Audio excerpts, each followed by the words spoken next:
Centro Digital presenta Leyendas. Dirige Alfonso Pocho Harb. Invitado Carlos Vera Rodríguez. Una producción de Centro Digital. Bienvenidos al segundo programa de Leyendas. Y hoy precisamente vamos a tener a uno de ellos, a una leyenda del periodismo nacional, como yo siempre lo califico en el programa Centro Debate, Carlos Vera Rodríguez. Un hombre que ha marcado historia en la televisión, en el periodismo político, con entrevistas inolvidables a presidentes en su momento, con reportajes que realmente no se van de la memoria, con programas especiales que ha hecho a lo largo de la televisión. En fin, Carlos Vera Rodríguez es una leyenda y al cual agradezco por estar aquí presente, dispuesto a contestar lo que se te pregunte. Como sea, yo les cuento a ustedes que el señor no me invitó, me ordenó. Dijo, te espero el lunes a las 11:45 para grabar. Y si el programa sale el domingo, por si acaso, y después de Andrés Gómez, imagínense el honor de estar aquí. Hermano, bueno, un gusto. Siempre eres martillo y vas a ser yunque. Golpea duro. ¿Cómo surge Carlos Vera en el periodismo? Pero antes, háblame un poco de tu vida colegial, cuando tú vivías en Bahía de Caracas, cuando venías a ver los partidos de fútbol.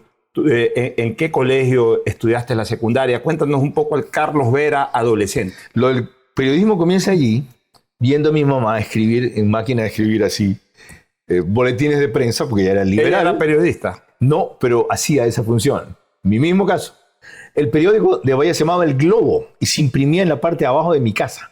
Yo vivía en el Malecón, donde hay un obelisco en Bahía frente a la Gabarra. ¿Y tu mamá hacía notas ahí para el periódico? Los domingos, que salía eso, después era diario. En la época del linotipo. Y a veces yo bajaba a ver cómo armaban el periódico. Cuando imprimía el periódico olía tinta en el comedor de mi casa, quedaba la parte de atrás de ahí. Entonces comprendí la forma de comunicación que empleaba mi mamá. Después también hacía no me acuerdo cómo se llamaba esta cuestión, en mimeógrafo. Claro, en esa época se usaba el mimeógrafo. Ya imprimes una hoja. Cosa que ya nadie sabe qué es. Y la revuelves así y salen hojas volantes. Bueno, ahí se me metió lo de la comunicación, el periodismo, la oratoria. Mi mamá era política activa, hizo campaña. Ella era del Partido Liberal. O sea, ella apoyaba a Raúl Clemente Huerta. Exactamente. A todos esos políticos. Estuve en la campaña de Huerta y Plaza en el 60 con mi hermano en cinta. Y ella se hace la izquierda democrática cuando el liberalismo traiciona su línea en el 70, el famoso Pacto Mordoré, y se asocia con el Velají. Bueno, pero ¿cómo eras tú de adolescente? ¿Jugabas fútbol? Inquieto. ¿Hasta qué edad estuviste en Bahía? Rebelde. ¿Y en qué momento te fuiste aquí? Hasta los 9 años. En Bahía de Caracas. En Bahía de Caracas. Estudié hasta segundo grado allá. Fui a dar a tercer grado en el Abraham Lincoln se dice. Ya, ¿y por qué fuiste a Quito? ¿A estudiar? Porque mi madre familia se trasladó. No, porque mi madre un día se bronqueó con mi padre y dijo, yo no me quedo aquí. ¿Tu mamá era de la sierra? No, mamá es de Bahía. De que era de Guayaquil es mi papá. Bahía es un pueblo chico. Mi papá era el gerente del Banco Central. Mi papá cometió el error de no aceptarle un cheque, un sobregiro, cuando él sí se lo aceptaba a otros clientes y se lo devolvió. Mi mamá le dijo, ¿a tu mamá? A mi mamá. Oye, pero si es un momento, si yo tengo mi propio almacén, yo vivo de mi propio trabajo, no te pido nada. A mí, le dijo, señora, la esposa del gerente del banco no puede tener... Pero tus amigos sí. No, no son mis amigos, son clientes del banco. Usted sabía, ya, pero yo te pedí. Ah, perfecto, dijo mi mamá. Así es la regla. Ya cogió vacaciones, fuimos a Quito y nos quedamos para siempre. Mandó una carta a mi papá. ¿Se divorciaron? No, nunca. Ahora voy a conseguir trabajo aquí. Consiguió trabajo enseguida. Sus conexiones, esto es 1963, Partido Liberal. Ya comenzó a trabajar en las aduanas. Mira. En esa época, en el aeropuerto, de los que aforan maletas y todo lo demás. Verticalizaron las aduanas, las hicieron honestas, porque ya en esa época, por lo menos en el aeropuerto de Quito, había una cantidad de favores especiales. Luego trabajó en la Asamblea Constituyente del 68. Ah, mira. En el Congreso. La que eligió Toro Semena. Esa. Y luego trabajó en la Corte Suprema de Justicia con José Antonio Arzube, un gran juez. ¿Tu mamá era abogada? Luis Antonio Arzube, nada. Bachiller. Pregunto por lo que trabajaba. Del Colegio Eloy Alfaro, única mujer graduada en su promoción. Mira qué interesante. Primera. Bueno, te fuiste a Quito a los 9 años. ¿A qué colegio ingresaste para hacer la Gracias a secundaria? sus vínculos con Galo Plaza, ya, si no hubiera sido por él, pero un colegio en esa época demasiado exclusivo, nos consiguió cupo en el colegio americano. Y después, gracias a las notas, buenas calificaciones, tuve media beca hasta que terminé. Aprendiste el inglés ahí, obviamente. Tuve que ir a un curso especial. Yo creí que sabía inglés, no sabía nada. ¿Jugaba fútbol en el colegio? Eso me salvó. ¿Por qué? Ya, porque tenía una forma de jugar que no tenían los compañeros. Mucho dribbling, mucha gambeta, mucho chechecito, como le decimos ahora. Yo tenía la capacidad de llevármela con la rodilla. No sabían cómo quitármela sin hacer foul. Campeones ya desde cuarto grado. En primaria le ganábamos a los de quinto, sexto. La verdad, sí. Y sobre todo, guapesa para entrar al área. Esa característica la pude disfrutar de Carlos Vera cuando jugábamos muchos años más adelante al fútbol en diferentes lugares. Me faltó la parte de antes. Cuando viviendo en Bahía, me venía a ver acá clásicos del astillero con mi papá. Pero a los 9 años, 8 A años. los 9, 8 años. Ahí te hiciste barcelonista. Ahí. Esos son los clásicos. Ahí. Y ¿Tu papá era de qué equipo? en esa época de nadie, del Patria, decía él. Y cuando fuimos a vivir a Quito, él se enteró de cómo era el Nacional y dijo del Nacional. Pero tú te hiciste de Solo Barcelona. de Barcelona. Y cuando yo voy a Quito, mi mamá me obliga a ser de liga. O sea, tú sí alcanzaste a ver a Lecaro, a Macías, a toda esa Quijano, generación. Lecaro, Macías y Bustamante. Bustamante, El pez volador, el niño, pez, el niño, o sea, el diablo Tiriza, Reyes Casís. Todos esos jugadores. Por Dios, En- Clímaco Cañarte. Muchos de ellos Washington eran manavitas. Chanfle Muñoz. Reyes Casís era manavita. Claro. Delgado De Mena en Manta. Emelec era también Eso. manavita. Por eso es que los manavistas son muy cercanos a Barcelona y ¿Y Emelec. sabes cómo nos sentábamos las barras de Barcelona y Emelec al lado? Claro, eso En también la lo hice tribuna yo. estaban los emelecistas azul para allá, el uno con la campana y el otro con Emelec era Sí, y también con Todo una el estadio. trompeta que tenía el Che Pérez. Es que así era antes. Otro Nos tiempo, sentábamos juntos, no había problemas. era nada. increíble. Bueno, volvamos ahora ya al desarrollo de Carlos Vera como periodista. ¿Cuán importante fue en tu carrera Blasco Peñarreda Padilla? Determinante porque él fue el que me llama a trabajar en ¿Cómo te televisión. descubre? Haciendo un concurso intercolegial que se llama El Juicio a la Historia. El juicio de la historia. Los, el nombre. en esa época no grabamos. Los sábados pasaba una película de Coavisa, una biografía. Napoleón Bonaparte, por ejemplo. Y el domingo a las 5 de la tarde íbamos estudiantes de varios colegios a debatir y a responder preguntas. Blasco sobre eso. trabajaba en Ecuavisa Ya no, todavía o en Vistazo. en Vistazo. Y por ese lado era la asociación con Javier Alvarado Roca, que era socio Claro. de Jorge Ortega. Jorge Mantilla Jacome, que digo. Ya, el año siguiente que me graduó, ahí lo nombran recién director de noticieros. A Blasco. A Blasco. De noticieros de televisión. De noticiero de televisión. Se llamaba en esa época Televistazo. Últimas Noticias. No, después. Ya. Últimas Noticias por la sociedad con Jaime Mantilla Ortega. Bueno, y te descubre en un concurso intercolegial. Y llama a la hija, que era mi compañera de colegio. Oye, este monito amigo tuyo, muy locuaz, etcétera, querrá ser reportero. Déjame llamarlo. En esa época el teléfono era así. Claro, te digo. Y me llaman. Y digo, bueno, voy a hacer la prueba. Y me funciona, porque yo antes había perdido un empleo por no cortarme el pelo. Entonces estaba frustrado. Ahora, te pregunto algo. Tu inclinación inicial, ya que me dices que venías a ver los clásicos y todo, tu inclinación inicial, si te metías a la comunicación, ¿era para ser político o para hacer deporte? Para ser abogado y la política y la comunicación como un complemento que financie mi carrera. Estudié 3 años leyes, Sí, eso sí, también lo pero supe. me decepcioné. ¿En dónde? de ¿En la las leyes. Pontificia En la Universidad Católica. Católica? Cada 5 años hacía un año. Me tocaba por, Te tocaba. por mi vaivén. ¿Y nunca pensaste interrumpir. en retomar tus estudios y terminar y ser abogado? La verdad sí, pero creo que más le sirvo al país desde el periodismo. Bueno, y cuando entrevistas pareces un abogado adicional. Alguna noción jurídica me quedó. Bueno, pero ya en ese momento tú tenías la inquietud política cuando arrancaste. ¿Qué año fue? Por mi 75. madre, pues imagínate, yo nací consumiendo política, oyendo discursos, discutiendo cosas en la casa y la lección de la vida viene con que el hombre más atacado por mi familia, que era Velasco Ibarra, me da a mí el reportaje y la oportunidad de la historia en el 79, cuando regresa al Ecuador con su madre Claro. muerta, en el avión de Ecuatoriana de Aviación, el féretro de Doña Corina allí. Tú ibas en el avión. Sí, claro. O sea, te la adelantaste a Diego Kendo, que hizo una entrevista exacto. exclusiva, ya presencial. Esa es toda una historia. Me salté a mi jefe. ¿Diego era tu jefe? No, era ya Benjamín Ortiz. Benjamín Ortiz. Ya no Blasco Peñarrera, que había salido de Coiza. Y Benjamín dijo, no, esta vaina es muy cara, yo no puedo cubrir 80.000 sucres en esa época. Y le dije, esto no puede ser así. Me salté a mi jefe, me fui a ver al director, a Jorge Mantilla Ortega. ¿Qué año comenzaste tu carrera periodística? 15 de enero de 1975. 75, plena dictadura. Antes de iniciar tu carrera periodística, joven, rebelde, ¿combatiste la dictadura? Sí, desde las calles.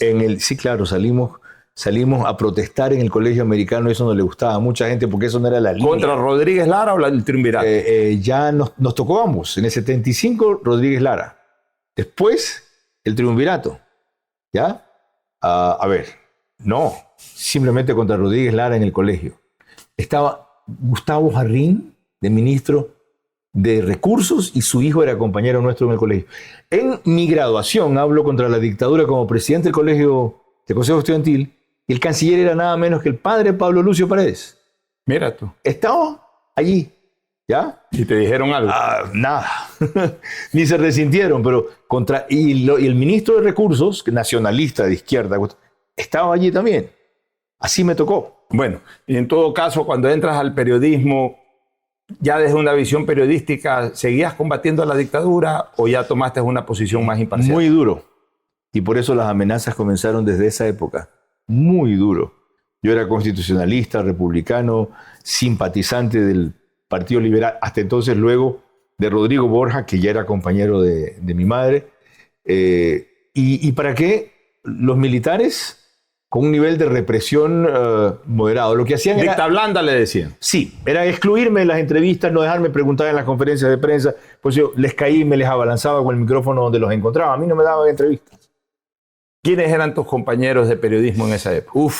Andrés Carrión comenzó un año después. Como reportero en también. En el 76 en Ecoavisa. Javier Barzola en el canal. Ana María Granizo, Margarita Dávalos, Gabriel Espinosa de Los Monteros, que fue el presentador. Al aire, Pancho Borja vino después, Pilar Gaibor. Era un grupo de reporteros malo que... Alfonso Espinosa ya era un emblemático de la televisión en esa época. Ya era un ícono, pero estaba en Guayaquil. Con Alfonso me tocó cubrir, Alfonso es robacámaras por ese caso, ¿ya? Él no deja hablar a nadie más porque además su antigüedad le da ese derecho. Cuando se comparte un programa, con él me tocó cubrir la muerte de Jaime Roldós. Las primeras 1981. Eso. La ceremonia en la catedral. En estudio. Y yo estaba, en la catedral cuando hubo la ceremonia. Y yo estaba ahí por otro canal, ya estaba ahí en Tele4 en esa época se llamaba así. Ya, pero ambos estaban en estudio. No. Tú estabas en la catedral. Y con él. Yo en la catedral. Era una cadena. Yo era un adolescente de 15 años. No era roldosista. Yo fui social cristiano desde siempre porque mi padre fue fundador del movimiento social cristiano. Pero me enteré de la noticia como muchos ecuatorianos en pleno estadio el 24 de mayo. Qué impacto, ¿no? Y me impactó. Me dio mucha tristeza. Fui el presidente del Ecuador y acompañé en sus honras fúnebres y fui a la catedral. Ahí vi a María Isabel Crespo de Levet, claro. La vi, era jovencita, estaba de reportera. Sigue siendo jovencita. Bueno. Se conserva requete bien. Se conserva muy bien. A mí me tocó con Alfonso, estando en Ecoavisa, cubrir las elecciones del 79. Fueron las primeras que transmitimos con computadores. Los computadores eran NSR. ¿En qué momento hiciste la transición reportero-conductor y entrevistador de estudio? Cuando volví de la beca a Estados Unidos. ¿Cuándo fue eso? 1978. Yo trabajé de interno, lo que llaman ahora una pasantía, en el programa 60 Minutes, que es el programa de entrevistas e investigación. Hasta ahora existe, mejor en la historia de la televisión mundial. Y yo dije acá a Javier, mire, yo quiero hacer una cosa que se llama Informe Especial. Y una cosa muy parecida a esta. Era un programa de media hora, 2 cortes comerciales, había una propuesta investigativa en el primer bloque, un reportaje en el segundo y en el tercero invitabas al personaje a hablar sobre eso. Ya, y en la campaña de 1979, ¿hacías reporterismo también? Claro, y casi me botan del canal porque Benjamín Ortiz estaba social cristiano, pues Benjamín es conservador, ya apoyaba a Sixto Durán. Identificado con Jaime Roldós. Con Rodrigo Borja. Pero en la elección del 79 Borja era un recién nacido en la primera vuelta. En la segunda con Jaime Roldós. Y yo hago un reportaje en el cual le pregunto a Sixto Durán Ballén que qué lee, ¿ya? Y novelas de cowboy. Que si sabe cuánto cuesta una libra de arroz, las compras las hace finitas. Y consideraron ellos que lo hundió a Sixto Durán Ballén. Me llamaron la atención, cómo es posible, increparon al editor. Entonces, espero que cuando hagas con Borja Increpes igual, en fin. ¿Y hasta qué año estuviste en Ecuavisa? 5 años arranqué, 75, 80. Hasta 1980. Y me fui porque Javier cambió el sistema de censura de informe especial.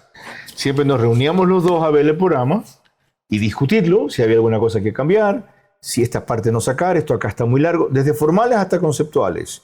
Porque le estaban dando un espacio de opinión a un tipo que tenía 22, 23 años. No dio ningún problema, mientras tenga derecho a exponer, a defender, a explicar. Y un día se le ocurrió, déjame aquí el cassette, yo te digo qué va. Vamos a hablar de momentos y programas tuyos durante la década del 80. Primero yo quiero preguntarte sobre un reportaje que no se me ha ido de la cabeza. Accidente de Tame, 1983, creo que cubría la ruta Quito-Cuenca.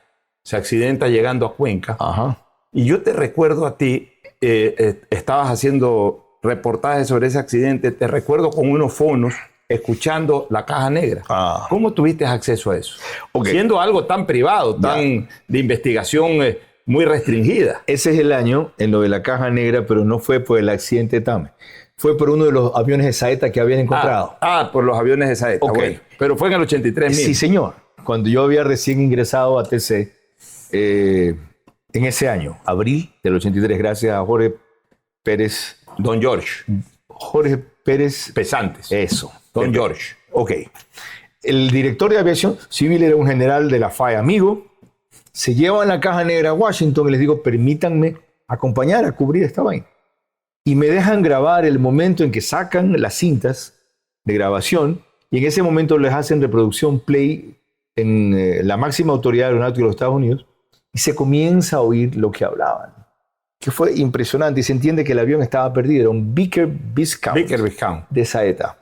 Y el capitán tenía un nombre extranjero que me voy a acordar. Y en el 83, que estaba yo de jefe de redacción de La Hora, un señor pide hablar conmigo. Digo, ¿quién es? Es el hijo de papá, del capitán del avión.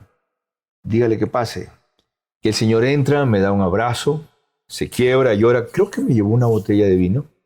Y me dijo, le agradezco por reivindicar el nombre de mi hijo. Y le digo, ¿por qué? Mire, usted sabe todo lo que se dijo de ese avión, que fue secuestrado, que aterrizaron en Colombia, que estaban en Brasil, que se lo llevaban los ovnis, que él había sido sobornado por narcotraficantes, cualquier cosa. La grabación que usted acaba de hacer oír demuestra que simplemente falló un instrumento eléctrico del avión, estaba cerrado el tiempo y se perdieron. Y se perdieron. Es que en esa época, me lo contó el capitán Alexander. Capitán Alexander. John Alexander. John Alexander. A mí me contó el capitán Cruz, aquel piloto héroe. El que aterrizó el Caravelle. El que aterrizó el Caravelle de emergencia en Guayaquil. Un héroe. A mí me contó, conversando muchas veces sobre ese accidente, que en esa época los aviones se guiaban por el radio transistor. Increíble. Es decir, si volaban Quito-Cuenca, cuando cogían Radio Ambato o Radio Centro de Ambato, es porque estaban volando sobre Ambato, y así cuando escuchaban una radio de Riobamba, ya estaban sobre Riobamba y tenían que hacer esos cálculos porque no había mucha radioayuda. Un reportaje que yo no lo olvido porque me impresionó el hecho de que estés ahí con los fonos escuchando y al mismo tiempo escribiendo. Fíjate lo que se podía hacer en esa época en acceso a lugares y a información. Ahora, eso es impensable. Por esa misma época se fueron a negociar, claro, gobierno de Osvaldo Hurtado, la ley externa Abelardo Pachano y José Antonio Correa, el señor alto, calvo, que manejaba en esa época la Junta Monetaria. En el edificio de Panam de Nueva York, en ese que dice Panam, ahí en un piso 45, era la reunión de él con la banca acreedora. Y yo pude subir a ese piso, grabar, no, desde luego no las conversaciones, el periplo de ellos por allí y luego regresar. Ahora, eso es impensable. Bueno, de ahí vinieron una serie de programas, pero antes, para volver a tu época de Ecuavisa, ¿por qué no hiciste la cobertura de la muerte de Roldós en el sitio? Mandaron a Rafael Cuesta y yo ya no estaba en Ecuavisa. Eso fue 24 de mayo del 81. Tú estabas en Tele 4. Sí, claro. ¿Y por qué no fuiste por Tele 4? Porque mandaron a su propio reportero. Esto con Alfonso cubriendo la ceremonia en la catedral fue porque hicimos cadena. Ya. Todos. Entonces nos mandaban un representante de cada canal. Bueno, hay dos programas que también están en mi retina y en mi memoria. El uno, Un día en la vida de. Recorrías las 24 horas con el personaje. ¿A qué personajes les hiciste ese programa? Uf, te voy a mencionar los cercanos a tu especialidad. Andrés Gómez. Cuando 1982, cuando recién surgía. Él había participado en el Gran Prix de Quito, como se llamaba. Claro, eso. había ganado Gran Prix del 81. Pancho Segura. Ya, también cuando ¿Y vino no tienes los archivos de esos programas? Eso está en tres. En esa época los archivábamos en Betamax y en VHS. Los tenemos que digitalizar. Pero tienes los cassettes. Sí, por favor. El otro día me llamó Carlos Andrés a decirme, papi, aquí tiene un archivo enorme. Pero por favor. pídeselo. O sea, imagínate tener un día en la vida de Pancho Segura acá. Tiempo. Ya, ¿Cómo ¿qué encuentro qué tiempo? otros personajes políticos de ese? Sí, claro. Comencé con Galo Plaza Lazo. Mira tú. ¿Ya? Leopoldo Benítez Vinuesa. En esa época. Qué historiador. Qué increíble, ¿no? Leopoldo Benítez Vinuesa. Ernesto Albán. Por ejemplo, Jaime Roldós. Ya, recopilando mis entrevistas a Jaime Roldós, y como este era 82 ya estaba muerto, y hablando con sus hijos, que siempre fueron tan deferentes conmigo, y dijeron, bueno, solo por tratarse de ti no queremos remover más el tema. Hablamos con él. Hay ahí una galería de personajes, algunos viven todavía.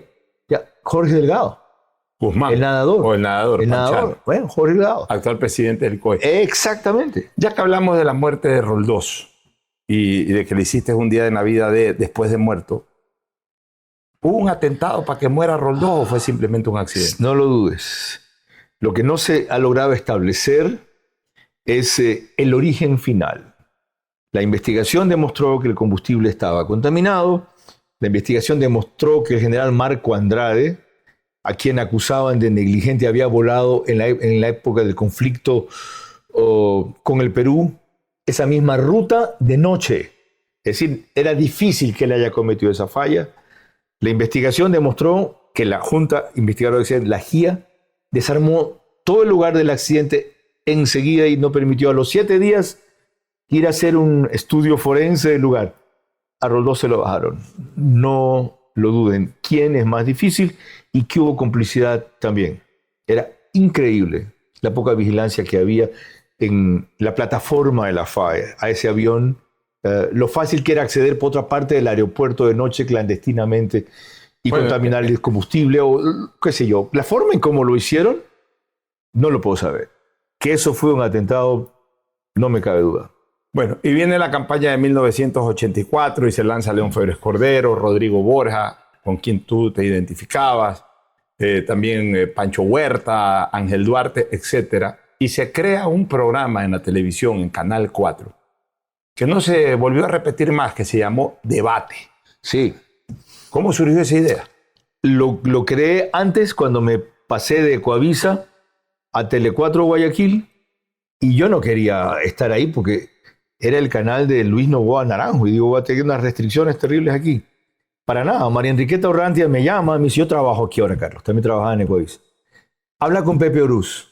Negocia tus términos con Pepe Oruz, que era el gerente general. De Tele4. Sí, y a mí me tocaba, cada vez que yo venía, ir a hablar a Industrial Molinera con Isidro Romero, que era que en esa época dirigía el canal. Y León Febres Cordero tenía al lado la oficina. Siempre chocado conmigo. Oiga, esta no es vaca lechera, Carlos Vera. No se equivoque, esto va a terminar mal. Se lo digo yo, y no es porque usted y yo seamos encontrados, me decía. ¿Cómo está, ingeniero? Saludaba con él. Bueno, ahí le dije, yo tengo que comenzar con un programa de opinión. Y armamos Debate, que era con los dos protagonistas centrales en un podio, ¿ya? Y los panelistas que interrogábamos eran 2 invitados por mí. Uno de los primeros, por ejemplo, fue Joaquín Hernández Alvarado. Ahí nació Debate. Y lo mantuve hasta que pasé a TC Televisión. Un formato muy similar a los debates que hay en CNN. Muy similar. No necesariamente para un debate tienen que estar los candidatos presidenciales, sino que ahí participaban voceros de las campañas electorales, con personas que también preguntaban. Es decir, un formato que, por ejemplo, hoy no hay y que fuera tan importante para conocer un poco más el pensamiento del grupo de trabajo del que está de candidato. Donde iban funcionarios de gobierno. Me acuerdo que fue Alfredo Negrete Talenti siendo secretario de Administración de Hurtado. A debatir con Jaime Hurtado González. ¿Ya? Por ejemplo, ese nivel de confrontación. Bueno, vienen las elecciones, gana León Febres Cordero, pero antes de hablar de Carlos Vera en el gobierno de León Febres Cordero, te hago una pregunta frontal. tú fuiste a Alfaro Vive. No, pero de eso me acusaban porque fui el único que tuve el privilegio de la entrevista. Y desde luego, para los que conocían mis antecedentes, yo era simpatizante y sigo siendo simpatizante de la izquierda, entre comillas, democrática, no del partido. ¿Ya? A mí me movía mucho la sensibilidad social de la izquierda, el sentido de justicia. Yo cantaba la canción del Che. Yo cuando me fui por primera vez a Cuba en el 81, híjole, y vi unos resultados impresionantes en las escuelas y en los centros de salud. Si bien vi pobreza uniforme, no vi miseria en ninguna parte, 1000 historias más. Sí, me creí el cuento, porque estaba todavía Cuba en buena situación debido a la ayuda que le daba económicamente a Rusia. Pero siendo un hombre de izquierda, porque te identificas como un hombre de izquierda, no, o te identificabas en esa época como un hombre de izquierda. Socialdemócrata. O socialdemócrata. Lo que pasa es que a los que teníamos simpatías por la izquierda nos decían comunistas. Bueno, ya, tú no eres comunista, pero sí fuiste un hombre de pensamiento socialdemócrata y sin embargo en tu única experiencia en la función pública lo hiciste para un gobierno de derecha. Y además la única vez que fui candidato por un partido de derecha, que es el Partido Social Cristiano. ¿Por qué? Y eso no es una incongruencia. A ver, te la explico. Yo creía que León Febres Cordero era lo peor que le podía haber pasado al país. Cuando ganó las elecciones. Después de que acabó el gobierno, inclusive, porque en ese gobierno se metieron a mi casa los de inteligencia militar porque creyeran que era Alfaro Vive, ya buscando evidencias de que... Y descubrieron que no eras Alfaro Vive. Nada. ¿Y sabes quién me ayudó? Roberto Isaías. Lo llamo a Roberto y le digo, mire, usted es amigo del gobierno, acaba de pasar esto. ¿Ya? No puede ser. Me dice, déjame averiguar si es cierto, un ratito. Lo llama a... Yo llamo primero a reclamarle al ministro de Gobierno.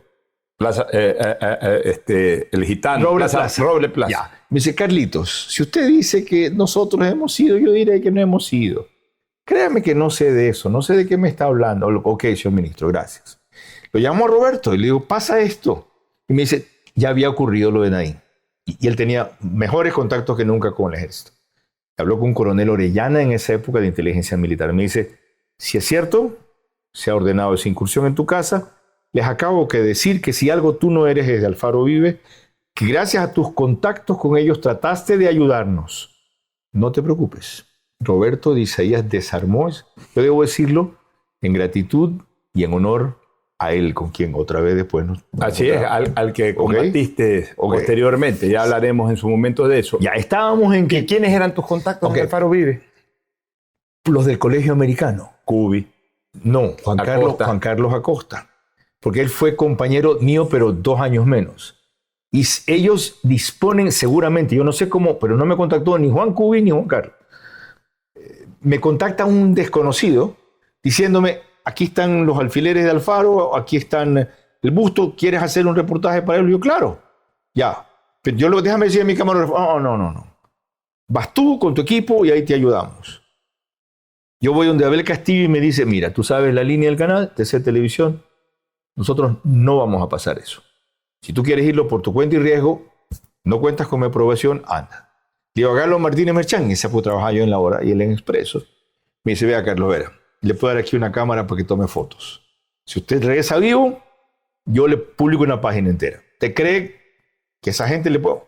Es su riesgo, pero yo lo que sí hago es se lo publico. ¿Y sabe qué me dice? Si son guerrilleros de verdad, ya dígale que yo los financio. ¿Quién te dijo eso? Carlos Martínez, si son guerrilleros de verdad, dígale que yo los financio. ¿Y por qué? Porque él era un admirador de la Revolución Cubana, de lo que había pasado con Fidel Castro en el 59-60, estoy hablando del 82.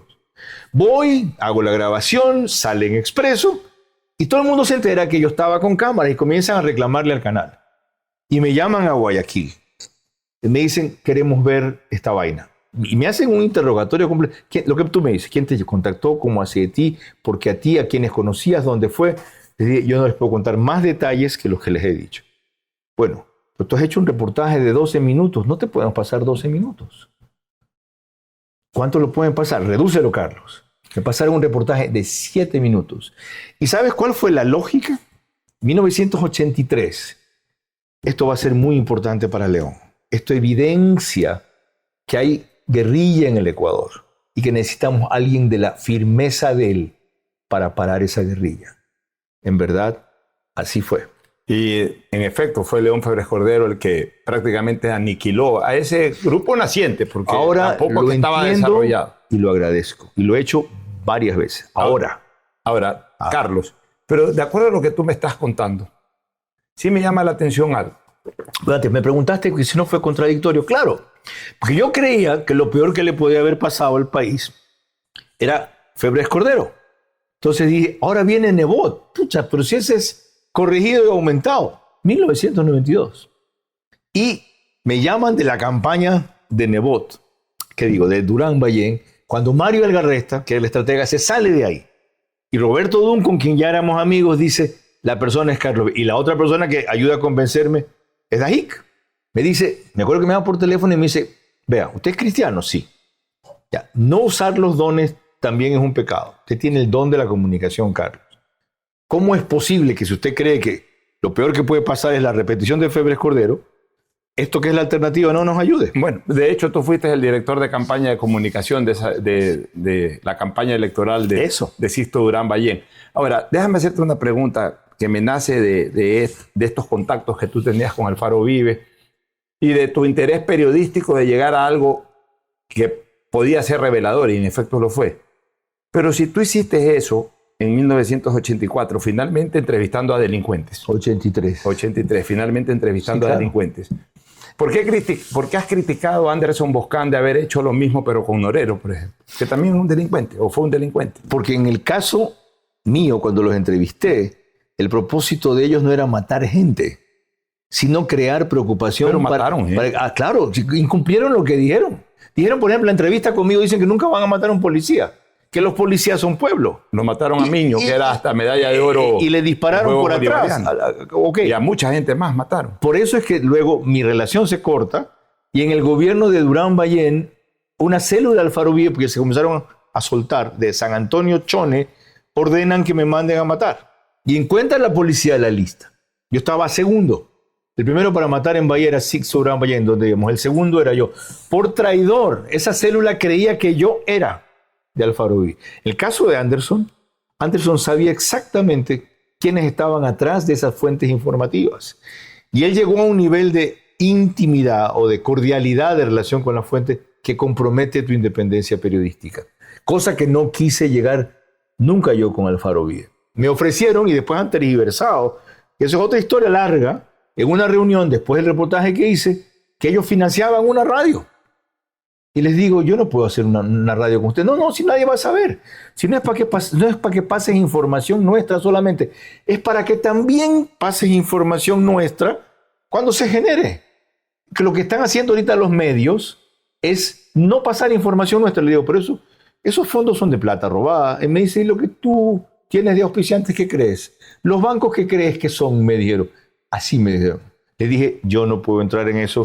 Les agradezco por la confianza o el interés. Carlos, se desarrolla el gobierno de León Febres Cordero con sus cosas buenas, con sus cosas malas. Tú siempre fuiste considerado un detractor de León Febres Cordero.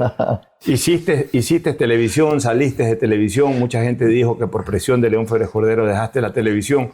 Pero lo único que recuerdo es que a finales del gobierno de León, en 1988, estabas nuevamente en Telecentro, que se llamaba en esa época. Y la única entrevista que le dan es al periodista más crítico y opositor. Y León Febres Cordero le da la entrevista a su más crítico detractor. ¿Por qué se da esa entrevista? Genial, ¿no?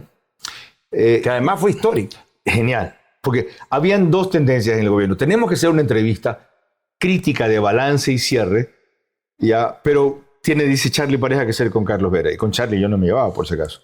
Y Patricio Quevedo se opone. Dice, no, ¿cómo le van a dar a esto, a este, etcétera?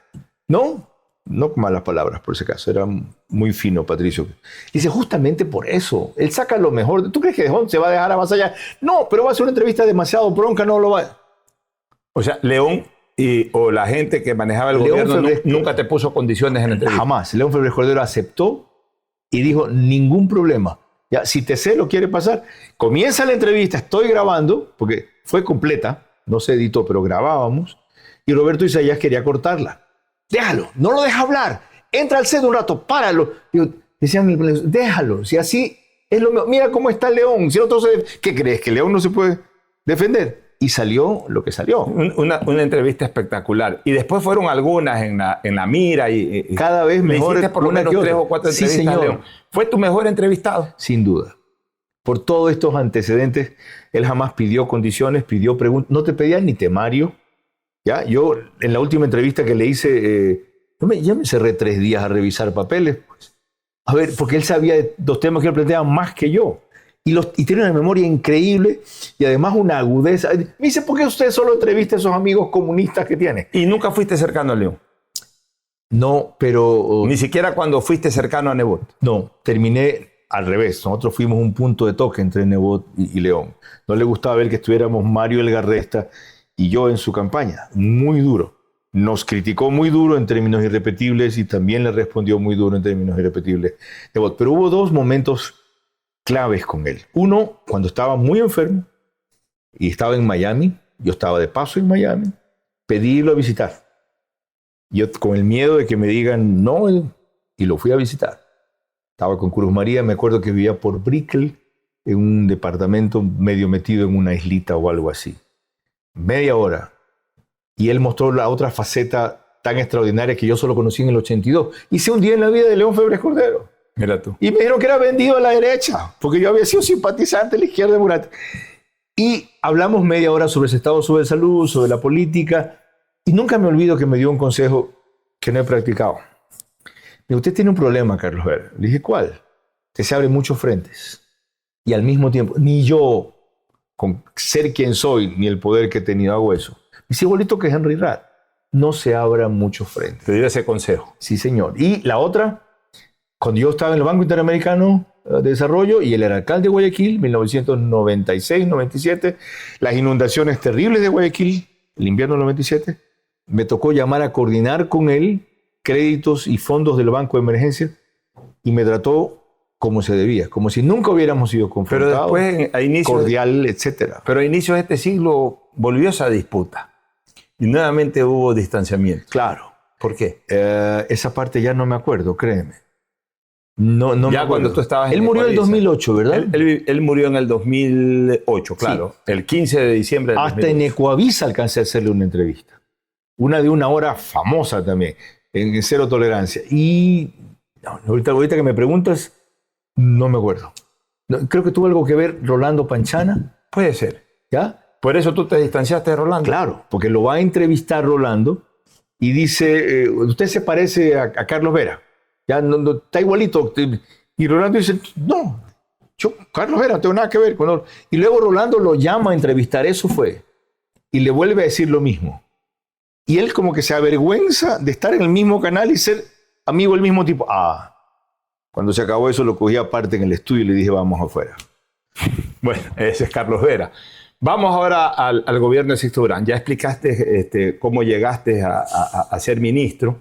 A partir del accidente del director de diario Manavita, que era el ministro Pedro Zambrano de Turismo y de Información, Pedro Zambrano. En esa época era Información y Turismo.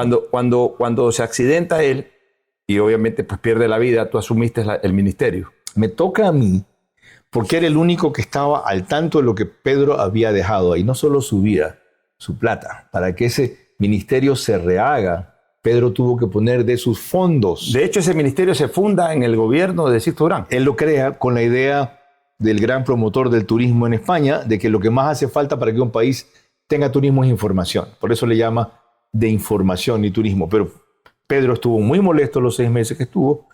Me dijo, oye, estos cojudos aquí, como yo soy manavita, con esas palabras, nos miran de arriba abajo, ¿no? ¿Ya? ¿Qué quieren? Que yo soy relacionador público del gobierno. ¿Te mareaste cuando fuiste ministro? No, pero fui demasiado duro. Fui demasiado duro. Yo hablaba, es que me tocaba ser no solo vocero, sino también ministro de gobierno a veces. Roberto Dun salió a los 6 meses que yo entré y no había quien dirija la cabeza de las palomas allí, porque era una disputa entre palomas y gavilanes y nosotros éramos lo de la línea de cumplir lo que Durán Ballén decía, los otros eran de cumplir la línea de lo que David decía. Y te pregunto si te mareaste, porque yo recuerdo que en el 92, 93 que fuiste ministro, yo trabajaba en TC Televisión, y alguna vez que fuiste a alguna reunión con Jorge Pérez y Lucho Hanna, una serie de patrulleros con sirenas prendidas sí. Y todo eso. Eso fue un error. Y por eso después dejé eso. Pero lo hacía para hacer la rutina más rápida. O sea, yo andaba con 2 motos de la CTG en esa época. Parecías presidente. Parecía. ¿Ya? y todo el mundo me lo criticó. La siguiente, pero era para cumplir mi agenda más rápido, Bueno, pero- evacuando el tráfico. Y la siguiente semana solo había una moto de la CTG y el que iba al lado mío. Pero no era por eso, pero esa impresión dio. Un ejemplo Sí. de humildad lo dio en su momento Jaime Roldós. Él mismo manejaba el carro cuando era presidente. Pero hubo un punto de inflexión, de crítica, cuando tú eras ministro.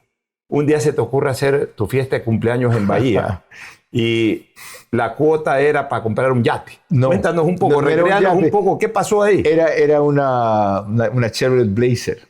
No era un yate. No, el yate, que fue un bote con motor fuera de bordo, no un yate, me lo dieron en la fiesta del año anterior en Bahía.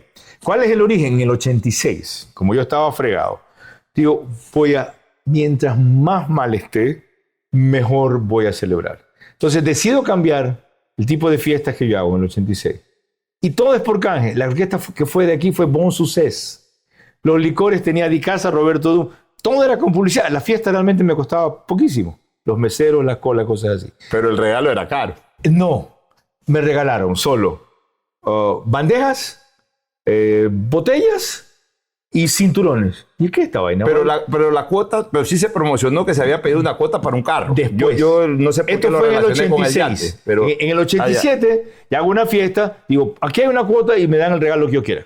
Era un Marci, un equipo de gimnasia de créditos económicos. Y vamos ahora a cuando eras La del bote fue en el 90, me acuerdo que fue Tania Tinoco. Y fue la fiesta en el Hotel La Piedra. Y ahí estaba el bote en exhibición, ¿ya? Que también lo compré en comandato, un motor Johnson de 90. La de ministro, digo, ¿por qué no voy a hacer la fiesta? Lo que voy a hacer esta vez es donar el regalo. Me dice, no, cuando uno es... Eso es una hipocresía, lo he hecho toda la vida, ahora porque soy ministro no lo voy a hacer. Medio mundo me criticó, me advirtió y no hice caso. Durán Ballén fue a la fiesta. Así de leal y todo el mundo se lo criticó. Roberto Dum fue a la fiesta. ¿Y qué hago? Dijo, cojo una Blazer, pongo una cuota y yo lo que puse fue en la tarjeta, no mi regalo, sino el regalo. Porque dije, sé que se va a venir la bronca. Se hizo la fiesta, reunimos 11 millones de sucres. en esa época. Y Que el eran día- unos $20,000 en esa época. Difícil la conversión. Bueno, sí. Tal vez. Y el lunes, que me iban a interpelar por eso, voy y le entrego Te iban a interpelar Claro. por el regalo de... el diputado Saúd de Esmeraldas. Esmeraldas. ¿Ya? Y fui el lunes a mi caleta. Manejaba el padre Luis Eduardo Delgado esa vaina. Y entregué. Eduardo los 11 Delgado, millones. el que se hizo político después. Ese después, buena memoria. Que se hizo Ok. político, se hizo Pero correísta. fue una estupidez. No debí haberlo hecho. Pero y fíjate, curiosamente por eso no me fui al gobierno. ¿Por qué tu distanciamiento hasta el día de hoy con Alberto Dají? Es muy largo para contar en una entrevista. Pero así. resúmelo. Básicamente porque él creía que el gobierno de Durán Ballén tenía que ir por una línea distinta después de que ganamos. Me acuerdo clarito lo que me dijeron. Una cosa es lo que se dice para ganar, otra cosa es lo que se dice para gobernar. Y la disputa vino porque el discurso de posesión lo hicimos Durán Ballén y yo. Listo para usar en el teleprompter. Yo le enseñé a usar teleprompter. Fue el primer mensaje con teleprompter, con traductor de señas. Asisto. Sí, yo estoy viendo la ceremonia, no fui, le di mi puesto, que podía haber tenido como asesor al secretario de prensa, que es Santiago Aguilar, y comienzo a ver unas desfasadas impresionantes, unas salidas de texto impresionantes, unas perdidas de él entre el texto de refuerzo que tenía aquí. No entiendo qué mierda pasaba. Un rato él está tan nervioso que se va y se emociona, se baja. No sé si te acuerdas, Fujimori estaba en primera fila, se dan un abrazo, la paz se haría después, regresa, etc. Se acaba y le mando un mensaje por Viper a Santiago Aguilar. ¿Qué está pasando? No me podía contestar, porque en esa época no había estas cosas. Claro. Se acaba el asunto y me dice, Carlos, le pusieron otra versión al arquitecto. No tiene la tuya, que estaba con resaltador amarillo para lo que era neutro, verde para lo que había que subir el tono y rojo para lo que había que estar abajo. ¿Y quién hizo ese cambio? Francisco Salazar Alvarado Por Alberto orden de- Dajic, Por orden del de- vicepresidente. Él dice, ¿quién hizo esto? Carlos Vergo, ¿qué? Y luego cuando me preguntan, le digo, pues eso es el mandato de lo que dijimos. Solo está redactado. Y fuiste a reclamarle. No. Ya ahí me di cuenta. Por eso no acepté ese. No, fui asesor, no. Cuando tú fuiste ministro ya estabas peleado con Dajic. No, ahí surgió. Al día siguiente de que yo gané, de que nosotros ganamos, al día siguiente, ganamos un domingo, lunes, me voy. Y me llama el arquitecto, Carlitos, tiene que seguir. Le digo, ¿cómo que seguir? Mi contrato fue por la campaña. No. Gobierno de transición tiene que comunicar. Le digo, arquitecto, no lo tengo previsto. Venga. Yo le digo cómo hacer. Nos dieron en el Hilton Colón el piso 11. Allí. Y comenzaron a verse las diferencias. Pero no de esa manera. Y luego hubo cosas que como no las puedo probar, no las puedo decirlo al micrófono. El discurso es comprobable. Terribles respecto a la utilización que se había hecho de él. O sea, este es el trampolín, este es el viejo carcamal que usamos para llegar porque es el único que le podía ganar a Nebot, el único. Mira, ¿y alguna vez hubo una discusión directa con Dajic? Un par de veces, pero no de esa manera. Pero no fueron el detonante. No. De repente te abriste. No, el detonante fue que yo declaré en una entrevista con Jorge Ortiz que él nos ordenaba disciplinarnos en los gastos cuando yo no tenía fondos para hacer publicidad. Ellos a Jaime Durán Barba le hacían decir que el problema del gobierno es que no tenía información. El problema del gobierno es que no tenía cabeza, porque habían dos cabezas. ¿Ya? Y que yo estaba ocupado en hacer de ministro de gobierno cuando se fue Roberto Dum, en vez de hacer mi papel de información y turismo. Te decía que al día siguiente de la campaña, cuando me llama Durán Ballén y se acaba, yo voy y no conocía a nadie. ¿Qué es esto? Dice, esos son los que pagaron tu sueldo. ¿Cómo? Sí, tu sueldo lo pagó mi trabajo. ¿Esos te dieron este Lancer que tienes? No. Ese fue parte del pago, el auto de mi trabajo. Ahí entendí que unos ganan las elecciones y otros se toman el poder. El hombre de la puerta le llamaba a un querido amigo mío. En una campaña electoral que participó conmigo, me dijo, hazte amigo del hombre de la puerta. Yo, ¿quién es el hombre de la puerta? ¿Quién es el hombre de la puerta?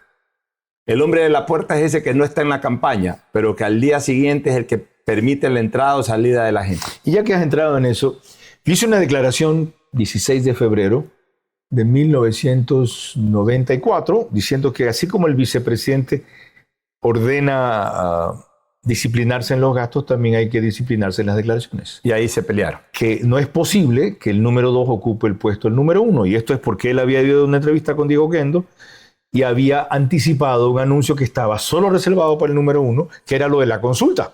Y tú eras ministro de Comunicación. Así, claro. Pero yo, para decir eso, fui donde el arquitecto de mañana y le dije, arquitecto, voy a decir esto. Y él te dio la venia. Me parece muy... Le dije, ya es hora de esperar el carro aquí.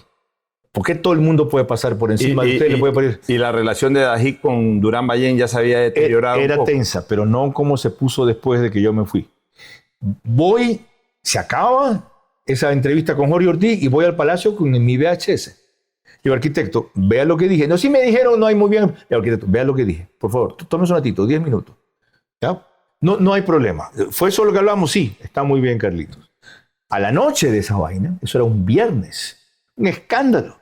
Y él me llama y me dice, sabe que hay un problema, medio gabinete se va si usted no se va. Digo, ¿cómo así? Porque dicen que le han faltado el respeto al vicepresidente de la República. Le digo, pero si lo consulté con usted. Le digo, cuando le faltan el respeto a usted no hay problema. Me dice, no se preocupe, vamos a ver cómo calmamos esto. ¿Quiénes iban? Se iba el ministro de Defensa, Gallardo, se iba Ana Lucía Armijo, se iba Mario Rivadeneira, ya no estaba. Se iba medio gabinete, ¿ya? Por supuesto, por lo que yo había dicho, crítico del vicepresidente, si quieres, contra el vicepresidente. Al día siguiente estaba trotando en la Carolina y viene una moto Guzzi de la presidencia. Señor ministro, tiene que acompañarme al palacio. ¿En serio? Dice, sí, el presidente lo manda a llamar. Déjame cambiar. No, es urgente. En esta facha, en short, vamos. Llego, Carlos Larriategui, mi secretario del Consejo Estudiantil en Colegio Americano. Un tipo brillante. Me dice, Carlitos, disculpa que te diga esto, el presidente me ha pedido que te pida la renuncia. ¿Por qué? Medio gobierno se va si tú no te vas. ¿Consideraste una deslealtad de Sixto eso? Sí, y por eso rompí con él. ¿Nunca más te llevaste con él? Él, con la humildad y la sencillez que tenía, un par de veces pidió que nos reconciliemos, que lo entienda, que lo perdone. Y como compartíamos el mismo edificio en Bahía, le dije, arquitecto, no hay problema, está superado. Hasta ahí nos lo vimos. Y cuando se murió mi madre, él fue a la iglesia, a la ceremonia, y me dice a la entrada, supongo, Carlitos, que ahora sí me va a dejar entrar. Digo, arquitecto, claro, adelante. Era de esos gestos terriblemente tiernos, terriblemente humanos. Termino la historia y le digo, ok, me voy, pero que me lo diga él. Dicen, no le hagas pasar ese trance, tú sabes cuánto tiene. Le dijo, no, nada de mariconadas aquí. Aquí me van a decir en la cara que me vaya yo. ¿Ok? Paso y en verdad explica todo lo que ha pasado, me pide que comprenda, le digo, no tengo ningún problema, arquitecto. Ahora, Carlos, Que le sirva al gobierno. Le digo, deme una semana, tengo que dejar ordenar las cosas, no hay problema. Después me llama, tenga cargo. El lunes viajo a Guayaquil, acompáñeme. Se enteraron que yo venía en el Abro. ¿Cómo es posible? Se apareció un respaldo de él al ministro malcriado. ¿Ya? Y me llaman ese mismo día y me dicen, la renuncia tiene que ser hoy. Una semana, tiene que ser hoy. Y renuncio en vivo y transmite. Se transmite por televisión, Canal 10. Gamavisión, TC y transmitió Teleamazonas. Así es. Bueno, viene el gobierno de Abdalá Bucaram. Un estilo político que tú también confrontaste siempre.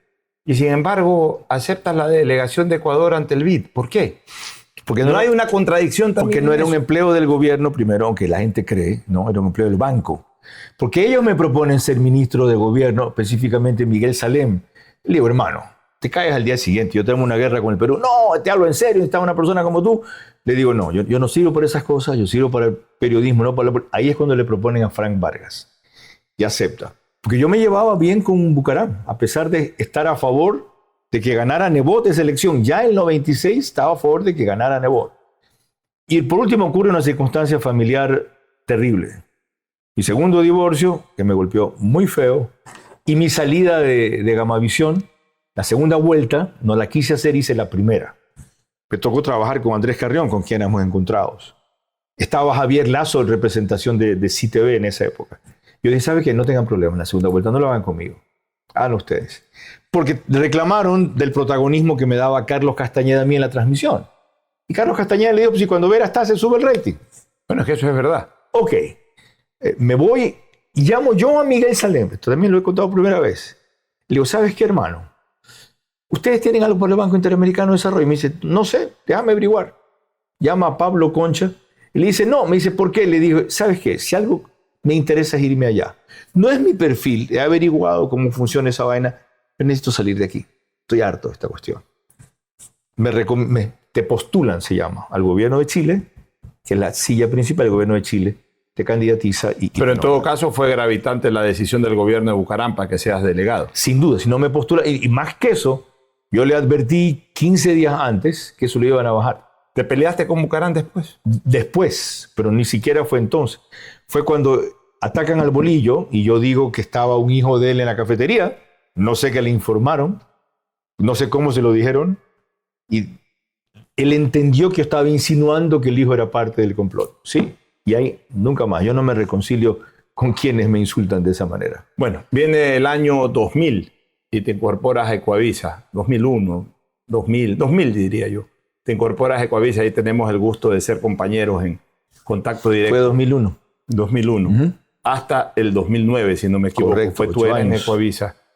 En un momento determinado, estando en Ecuavisa, que es el principal canal de televisión en cuanto a opinión política, información política, por lo menos el de mayor peso, hay que reconocerlo, y liderando entrevistas y todo en la mañana, ¿te consideraste el hombre más influyente del país? No. Sí era influyente, no el más influyente. Y por el peso que tenía la televisión en esa época, y el espacio parecía lo contrario. Pero acuérdate que otros estábamos. Mi competidor era nada menos que Jorge Ortiz en Teleamazonas de mañana. Y el otro competidor que tenía más sintonía aquí era Jimmy Jairala en TC Televisión. A mí superar la sintonía que tuvo Jimmy en TC Televisión me tomó 3 años. Oye, tú quizás por tu espíritu competitivo, ya has mencionado 3 nombres con los cuales tuviste mucha amistad en su momento, pero después distanciamientos. Jorge Ortiz, Andrés Vallejo, Jimmy Jairala. Con Jorge nos reconciliamos. ¿Por qué ese distanciamiento? Jorge, cuando yo estaba en TC en el 98, y yo dije que era inminente una erupción del volcán Pichincha, que erupcionó poco después. Dijo que yo lo hacía eso para promoverme, porque era la época en que iba a salir al aire, entonces que duré un mes, 28 días. 98. Sí, a mí me pareció un ataque terrible, o sea... ¿Y lo llamaste? No, que va. Pero se vieron en algún momento y... Años después. nos reconciliamos con Jorge y tenemos una magnífica relación. Andrés Vallejo. Andrés, cuando es el gobierno de Rodrigo Borja, se dedica a sabotear mi programa, a prohibir a la gente que vaya a Gamavisión, a Sonovisión, que se llamaba De Mañana, porque decía que se llamaba Sono León, ya en vista de que ahí iban los críticos del gobierno. Una vez que invitamos al gobernador, Rafael Guerrero Valenzuela, viaja de Guayaquil a Quito, no anunciamos a Rafael Guerrero, justo para que no le digan nada, lo ven y se arma el relajo. Y Rafael, oiga, Carlos me ha llamado a reclamar, yo ya estoy viejo para esta cosa, usted sabe. Ya le agradezco mucho, pero lo que sí, la siguiente no voy a ir. Invito a Efraín Cosío, subsecretario de gobierno, amigo de mi madre, y me dice, le digo la verdad, Carlos. O sea, me han dispuesto aquí de parte de Andrés Vallejo, el secretario de la administración, que era Gonzalo Ortiz, que no vaya a su programa. Entonces, disculpe, acepté, no sabía que había esta restricción. Yo no podía entender esta cosa. ¿Y no te reconciliaste nunca con Andrés Carrión? Con Andrés Vallejo. No, Andrés Carrión, te pregunté por Andrés Carrión. Lo de Andrés fue una diferencia por la productora en común que se llama Imágenes y Sonido, respecto a cómo terminamos. Él llegó a escribir en el libro que yo me había vendido a León Febres Cordero por un trooper. Cuando él publicó un libro sobre la frecuencia de Ortel que le quita, no puedo creer esta historia. Y hasta el día de hoy no son amigos. Hemos saludado un par de veces, me invitó al programa recién hace un año y yo iba a ir a un programa que estaba Janet, él y yo, pero yo no podía creer. Y cuando yo salí de Imágenes y Sonido, no dijeron la verdad. Habíamos tenido una diferencia porque él dijo que en la vida a veces hay que bajar la cabeza para salir adelante. Y le dije a mí, mi padre me ha enseñado todo lo contrario. ¿Ya? Y dijeron que era un desconsiderado, que habíamos hecho un acuerdo gigante, un endeudamiento enorme con Isidro Romero para montar lo que montamos. Y ahora yo dejaba todo eso de los trabajadores en el suelo por vanidad, por ego. Le digo, no, son principios, se llama dignidad. Recuerdo que en Japón intenté hacerles las paces ahí. Cierto, ¿no? Porque además, tú fuiste por Ecuavisa, yo formaba parte de Ecuavisa, pero éramos en cadena con Gamavisión y Andrés fue por Gamavisión. Entonces teníamos que compartir estudio y todo, pero fue imposible. Memoria. No me acordaba de eso. Claro, fue imposible. Entonces hubo que distribuir los horarios. A esta hora Vera, a esta hora Vallejo. ¿Sabes las cosas curiosas que pasan en la vida? Mi hijo fue compañero, mi segundo, de su hija en el americano. Y era enamorado perdido de la hija de Andrés Carrión. O sea que hubiese sido consuegro con Andrés Carrión. Estos van a ser dantescos y capuletos. No, ¿qué te pasa? ¿Ya? Me dice, papi, ¿ya? En los sentimientos no se puede intervenir. Déjeme a mí, yo solo te hago un comentario. ¿Ya? Oye, ¿y con Jimmy Jairala? Era tu subsecretario. Nada menos. Nada así menos. Era de intensa la relación. Yo se lo recomendé a Pedro Zambrano para que lo nombre, porque necesito a alguien de Guayaquil influyente. Cuando Pedro murió, él estuvo que un par de meses conmigo y me dijo, hermano, esto no es lo mío, me tengo que ir a Guayaquil. Jorge Pérez me ofreció una cosa inmejorable. Director del noticiero. Ahí fue, ¿no? Ya. Le dijo, ok. Le dijo, pero ¿sabes el problema que me vas a crear a mí? Es que soy intratable, que ni siquiera tú, mi amigo, me duras. O sea, que todo el mundo se larga y se va de aquí. Ahorita, francamente, no me acuerdo cuál fue el punto, pero lo que sí me acuerdo es que cuando me casé por tercera vez, me mandó un regalo muy bonito, con una nota. No estaba invitado de paso. Y la forma en que le respondí no la voy a repetir. Pero me dijo quién iba a ser mi futuro. ¿Cómo es posible? Así todo me digo, esto es una vaina desleal. Pues esto aprovecharse que estoy en curva en este momento para pretender, a propósito de eso, reconciliar las cosas que son irreconciliables. Fíjate que ahorita esa, de verdad, no me acuerdo. Todas las otras me acordaba. Pero en todo caso es una relación también irreconciliable. Absolutamente, sí. Bueno, y no quiero decir las razones ni mi opinión de él porque no es necesario. Absolutamente. Creo que la historia nos ha puesto a cada uno en su lugar. Ve dónde estoy yo. ¿Okay? Sí me acuerdo que le dijo a una amiga en común, a quien algún rato también avinieron mis enemigos para tratar de, a través de ella, afectarme, que yo estoy acabado. ¿Ya? Qué pena cómo he terminado. ¿Qué fue eso? ¿Qué hace? 8 años tal vez. Ajá, yo estoy acabado. Tú estás vigente, ¿no? Sin lugar a dudas. Ahora, viene el año 2002 y de repente comienzas a liderar desde Ecuavisa, comienzas a liderar la confrontación con Lucio Gutiérrez. ¿Por qué? ¿Qué te hizo Lucio? Más traicionar lo que prometió. Lo apoyamos terriblemente. Él estuvo con Mario Canesa y el carpintero indígena que se llamaba... El apellido era Virgilio Hernández trabajaba con él en esa época. En el set para mí era la conciliación perfecta. Estaban un banquero, un dirigente indígena y un ex militar. Lo apoyamos a rabiar como opción, porque yo creía que la otra opción, y siempre me pasó eso en varias campañas, era Álvaro Noboa. Y ni bien gana, comienza a hacer exactamente lo contrario. Luego crea una división blanca, una lista blanca de perseguir periodistas. Luego me manda a calumniar respecto a que no pagaba el arriendo de mi casa. Me quisieron rebajar el arriendo. De todo. Y dije, luego llenó de corrupción su gobierno y su entorno. Nos quiso reconciliar una vez Polibio Córdoba. Y acepté ir a su casa. Cuando era presidente. Cuando era presidente. Y estaba Maricas. Imagínate. O sea, bajarse al nivel de venir de presidente a hablar acá con un señor, etc. Y lo vi absolutamente soberbio e inviable. Es más, yo alenté los movimientos en su contra. Sí, señor. Y el día que el tipo se cayó, le pedí a todo el personal del estudio que saliera en el estudio. Al set y aplaudimos. Bueno, y de ahí vino la campaña electoral, vino Alfredo Palacios, y durante el gobierno de Alfredo Palacios, al terminar, vino la campaña electoral 2006, que tenía a León Roldós, que era tu engreído. ¿Verdad? Tenías a Gilmar Gutiérrez. Cintia Viteri. Tenías a Cintia Viteri, que también es una persona muy relacionada contigo.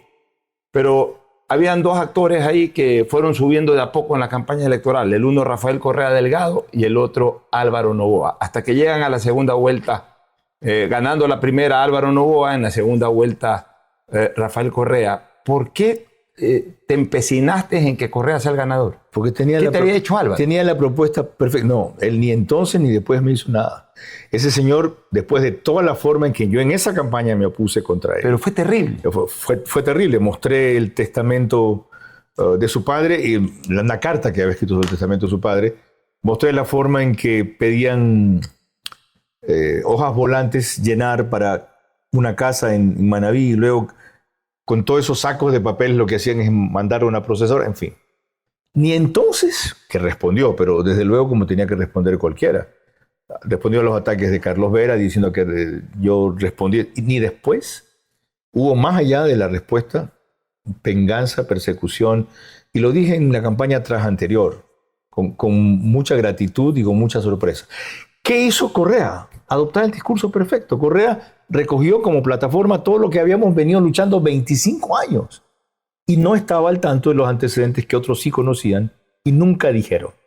Marta Roldós dice que sabía eso, Carlos Higón dice que sabía eso, un comentario quizá hicieron. Alberto Acosta Espinosa se dio cuenta muy tarde, en fin, cuando el mismo día que gana, el tipo que yo había entrevistado 3 veces en 100 días cuando era ministro de Finanzas de Palacio, nos, entre comillas, traiciona. Oye, era tan frontal tu apoyo a Correa que en Contacto Directo sacaban microondas de Correa durmiendo, o sea, a las 7:30 de la mañana salía en una entrevista durmiendo en una cabaña o en una casa humilde, cuando fue a dormir Trinitaria, un partidario, o sea, correcto. Pero eso era de frente. Desde luego, estábamos en campaña, yo a favor de él.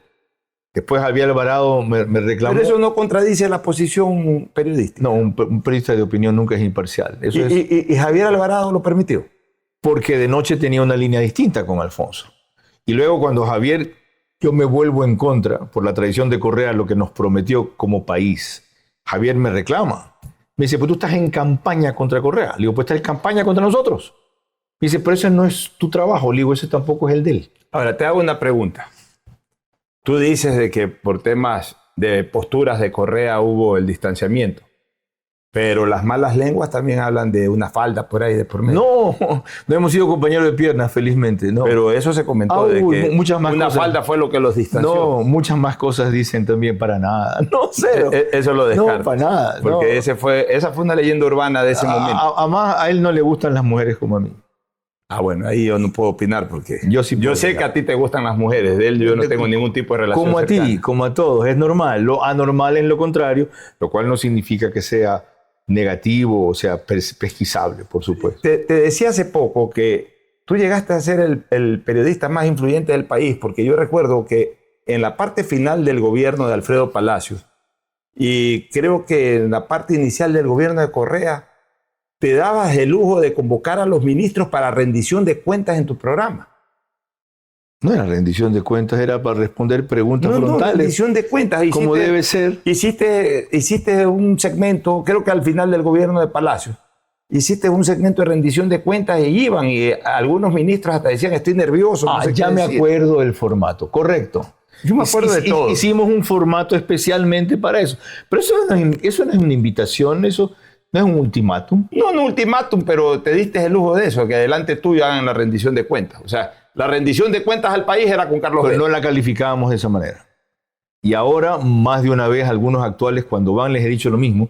Esto equivale a una rendición de cuentas, no a mí, a través mío, a la gente. Y los medios de comunicación están es para eso, si el interlocutor asume una posición crítica. Sales de Coavisa, sorpresivamente, de la noche a la mañana. No fue sorpresivamente. No fue El sorpresivamente. día que Coavisa había aceptado que yo haga un debate en vivo con Nebot, cambió de opinión, me cerró el estudio y dijo mentiras. Dijo que yo no había propuesto ese programa ni me había sido aprobado y estaba pasando la promo 2 días antes.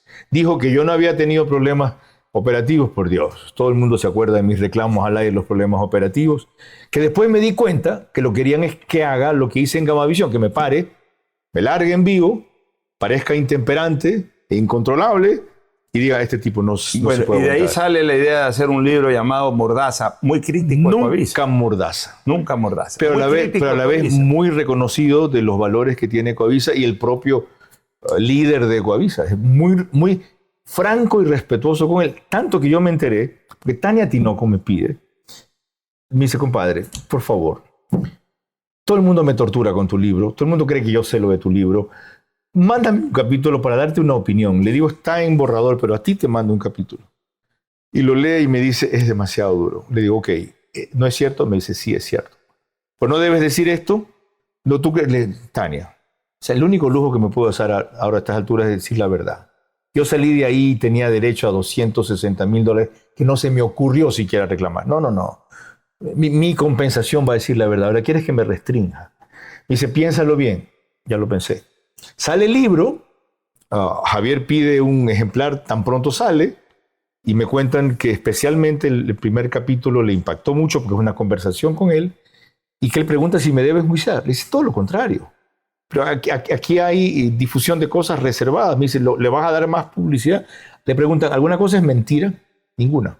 Hasta creo que el tipo me estaba grabando. Dice, hay transcripciones textuales de la conversación. Ninguna es textual, pero es absolutamente cercana. Y en toda esa conversación está revelada su visión y su personalidad como líder de medios de comunicación.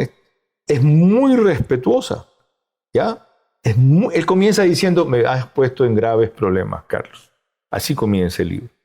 Y para mí es terriblemente útil para que se entienda lo que vivimos los periodistas, que queremos ser independientes y críticos. Carlos, pero haces ese libro, ya fuera de Coavisa, obviamente, lo lanzas en el Hilton Colón y fue la crema No, innata el lanzamiento no fue en el Hilton, el homenaje fue en el Hilton. Hubo Lo hacen homenaje. aquí en el Palacio de Cristal. Ya, pero hay un homenaje que se te hace a ti, en donde va la Antes de crema que yo me innata. vaya de Coavisa. Fue antes de que te vayas, Claro, que fue Guadalupe Mantilla. Vino Guadalupe Mantilla. Que fueron los directores de los diarios. ¿Cómo no? Que fueron muchas personalidades en el ámbito empresarial y todo. Y entonces ahí comienza a surgir el rumor de que, como Carlos Vera era el que estaba enfrentando al correísmo, hablemos año 2008, ibas a ser el candidato presidencial de la oposición al correísmo. Eso me dice Javier. ¿Se proyectó o no esa me idea? dice, tú estás haciendo tu campaña presidencial. Le digo, Javier, me han propuesto, pero no he aceptado. Una semana, cuando estando yo en contacto directo, hago una pregunta a la gente. Si quieren que me postule o no. Y la mayoría responden que sí, y yo decido que no. ¿Por qué decidiste que Una semana lo pienso y digo, ok, si esto es en serio, aquí necesitamos reunir $10 millones. Vamos a ser ridículo. ¿Ya? Y tenía un tesorero allá y un tesorero acá para ver fondos. Resumen de la historia, llegamos a 5.300.000 de ofertas. Nadie puso siquiera un cheque, 800.000, 500.000, yo daría un millón, ok. Y dijiste no. El sábado, el plazo se vence un viernes, el sábado me llama el amigo que hizo de fundraiser aquí. Dice, Carlos, estoy en la playa.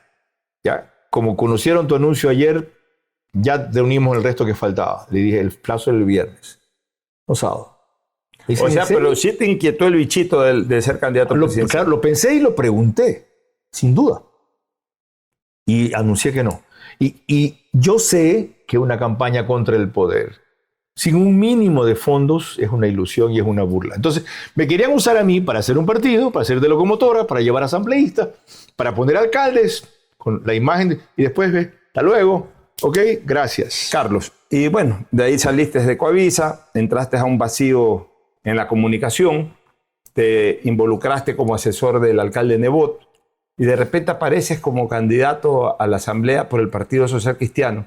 Pero a mí siempre me sorprendió algo. ¿Por qué no lideraste la lista?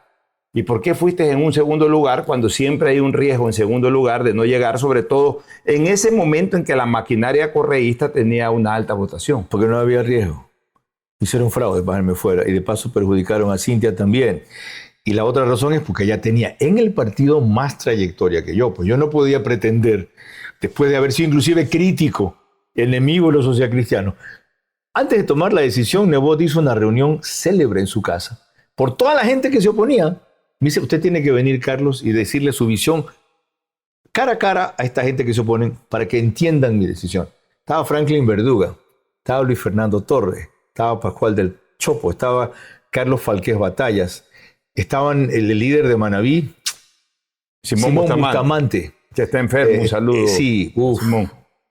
Fue de las personas que más se rajó por mí en la campaña, a pesar de lo crítico que fui con él.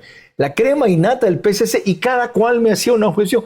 Luis Fernando Torres me dice, yo no sé por qué cada vez que tú vas al programa de Diego Kendo, tienes que acordarte de ser crítico de León Febres Cordero, si eso ya pasó. Y le dije, porque él me plantea eso. Me dice, Franklin Verduga, tú fuiste funcionario de Bucaram. ¿Cómo puede ser ahora el candidato nuestro? Le explico. Estaba JJ Franco también, de los que me acuerdo, y de los que apoyó en cambio frontalmente Carlos Falqués Batallas. Ya, no te voy a repetir los términos de eso, pero fue una célebre conversación que a mí me aluvió y me ayudó muchísimo. Ya entendía la plana mayor porque este tipo que ha estado en contra nuestro, que porque es cercano a Nebot, asesor nunca fui, ojalá hubiera sido. En ciertas cosas Jaime oía, en otras no. Ahora, y yo hacía los tweets con él de las cadenas de los miércoles que eran fenomenales.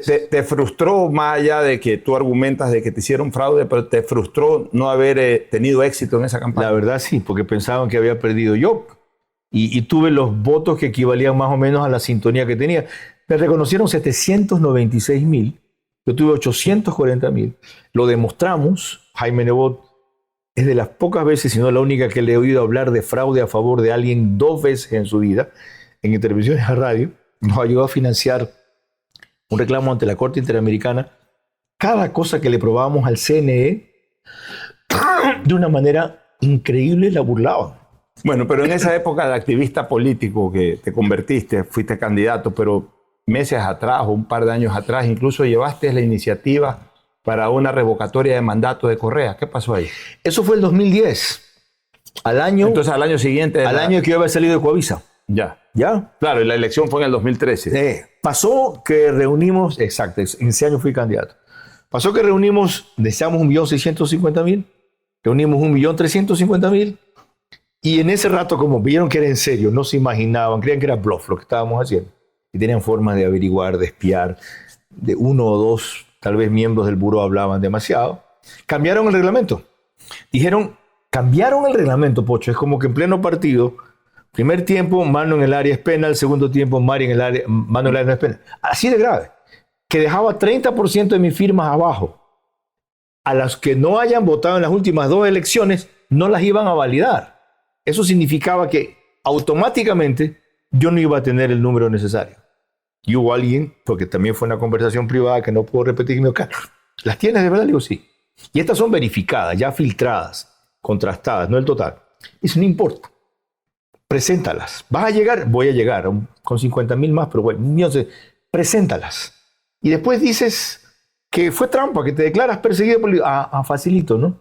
¿Ya? ¿Y qué hago yo con los que digan que me enjuician a mí porque he falsificado la firma, que eran partidarios del correísmo, que fueron adrede a firmar, pero como algunos colectores no tenían el padrón electoral, no podían comparar si la firma correspondía al original y no tenían la cédula? Sí. Decir que me hicieron firmar bajo engaño. No de todo el mundo filmamos. No teníamos foto de todo el que filmó. No era la misma la tecnología de aquí. Dije, ¿sabe qué? Yo sé dónde va a terminar esto. Esta va a ser la lista Tascón. Como en Venezuela va a terminar preso usted, va a terminar preso yo. Se acabó. Retiramos esto. ¿Fuiste perseguido por el gobierno de Correa? Ah, sí. Dos ejemplos de persecución. Hicieron que me bote de la casa que arrendaba el dueño en Santa Fe. Sin que pague el arriendo, porque no les parecía bien lo que me cobraba. Y eso que yo no acepté el arriendo que la AGD me quiso cobrar al principio. Desahuciado. 3 meses, te vas. Y la amenaza había sido, si no botas a Vera de su casa, los problemas son con nosotros. Por ejemplo, otra. Yo vivía de un informe que hacía para suscriptores mensualmente. Un informe semanal, 4 entregas, $1,000 por suscriptor. Se enteran en una fábrica famosa que me compraba el informe y la advertencia era no comentarlo, además por eso. Y los llaman y les dicen, ya sabemos ¿qué es lo que ha dicho Carlos Vera en esta vaina? Se aterran y nos llaman a decir, por reducción del presupuesto publicitario, no podemos ser suscriptores. Te atacaron al bolsillo. Tenía 12 clientes, me quedé con 4. Te atacaron al bolsillo. De todas las formas, si alguien se enteraba que trabajaba, tenía un media training, una asesoría en la productora, de todas las formas. ¿Eres anticorreísta? Ah, sí.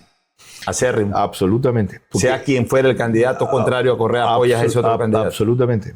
Ahora no tenemos opción. Es el bien o el mal. Aquí hay que definirse. Pero ¿no has sentido en esta última campaña o en la penúltima que la gente critica que eres demasiado parcializado? Qué bueno que lo digan, porque estoy parcializado por el lado correcto.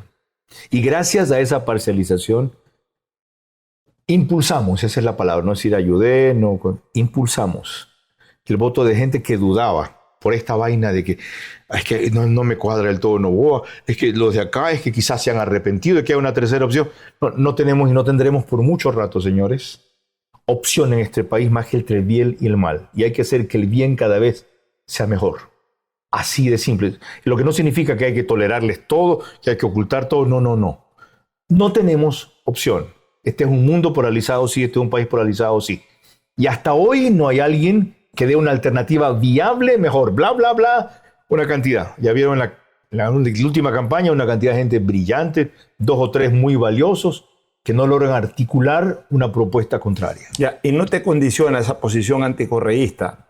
No te condiciona no criticar, por ejemplo, al actual gobierno para no levantar al correísmo. No, porque lo he hecho y también creo que no lo han comprendido bien. Espero que a futuro lo comprendan. Ahora, no puedes nunca tratar a un presidente demócrata como es este, con un presidente tiránico como fue el otro. Jamás. Yo comprendo, hasta respeto, pero yo no justifico un periodismo que trata a Daniel Noboa igual que se trató a Rafael Correa. No me cabe en la cabeza. ¿Sientes que es tu mejor momento en el periodismo actualmente?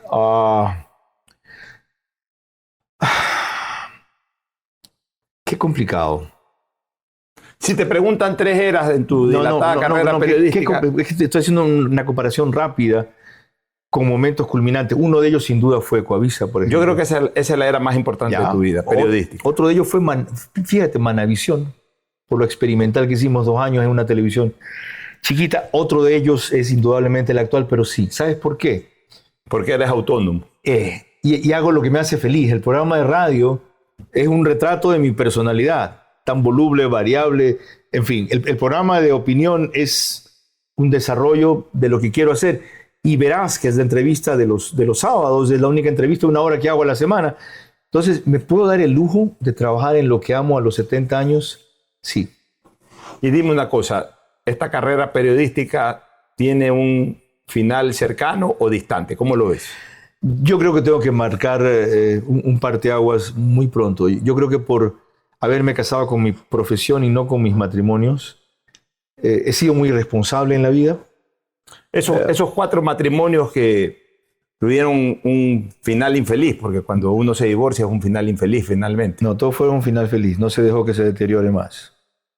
¿Tú lo ves así? Sí, absolutamente. Yo soy un convencido de que es mejor un buen divorcio que un mal matrimonio. Yo admiro y respeto a la gente que por gratitud, por cariño, por responsabilidad, por hábito, por afinidad, por lo que sea, hasta el último de los días está con alguien que no ama, que ya no ama, pero que valora en múltiples sentidos.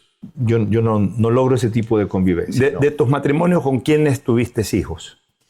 En el primero, segundo y cuarto. Primero Con María Beatriz Pérez, el primero fue con Milagros Rivadeneira. Que acabó de fallecer. Y la que apareció fue Milagros, la primera, que tú conociste. Por eso, Milagros Rivadeneira.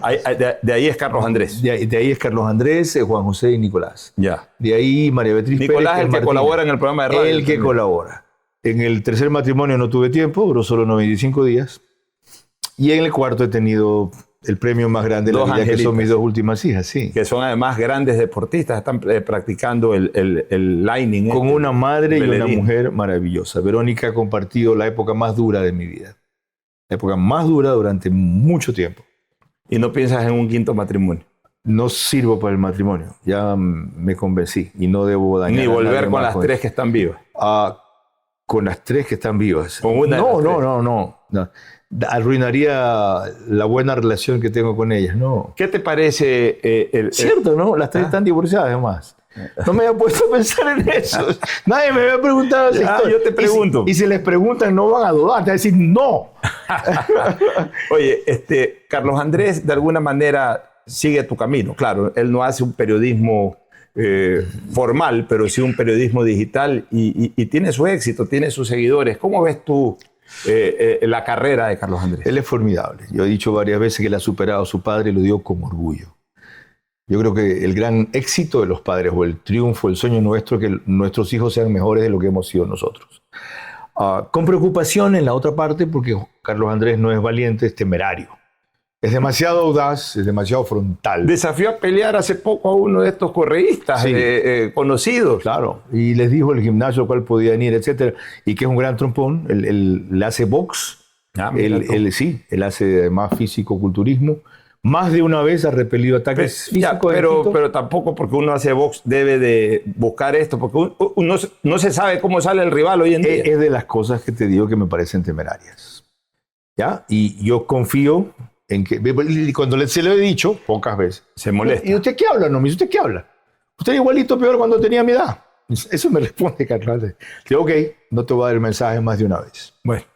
Me alegro mucho por Carlos Andrés, que está haciendo una gran carrera. Carlos, te agradezco mucho. Creo que hemos recorrido parte de tu vida. Hay no tienes idea de lo que has expurgado. Hay muchas cosas más por preguntarte, pero ya excedimos el tiempo y lo importante es que la gente... ¿Y va a salir entero? Pero por supuesto. Yo soy de la vieja escuela, pues aquí no se edita nada. Hemos hecho hora y cuarto. Aquí no se edita nada. Con Andrés Gómez también hicimos un programa bastante amplio. El próximo programa va a ser más corto, el programa del próximo domingo, porque van a ser entrevistas que se han hecho, no voy a estar en el país. Ya en el 4º programa seguramente el invitado que venga nos permitirá tener una mayor extensión en el programa, pero ha sido realmente deleitante recorrer tu vida. Parte de esa vida la he recorrido contigo, de alguna manera. Sí, señor, hemos sido compañeros de camino. Así es, y otras... obviamente las he visto como televidente. Y en otras hemos estado en orillas distintas. Así es, pero siempre con una amistad que en ningún momento ha corrido riesgo de perderse. Gracias a Dios. Creo que no se va a perder nunca. Y gracias a tu nobleza. No, y a la tuya también. Y gracias a tu nobleza. Y a la tuya también. Carlos, un abrazo. Y ya nos estaremos viendo nuevamente en Centro Debate y en los programas que nos toque estar. Esta ha sido la leyenda, como yo le digo en Centro Debate. La leyenda del periodismo nacional. Carlos Vera Rodríguez, que ha contado su vida y sus acciones en este mundo del periodismo. El próximo domingo con más. Centro Digital presentó Leyendas. Espérenos el próximo domingo en Centro Digital.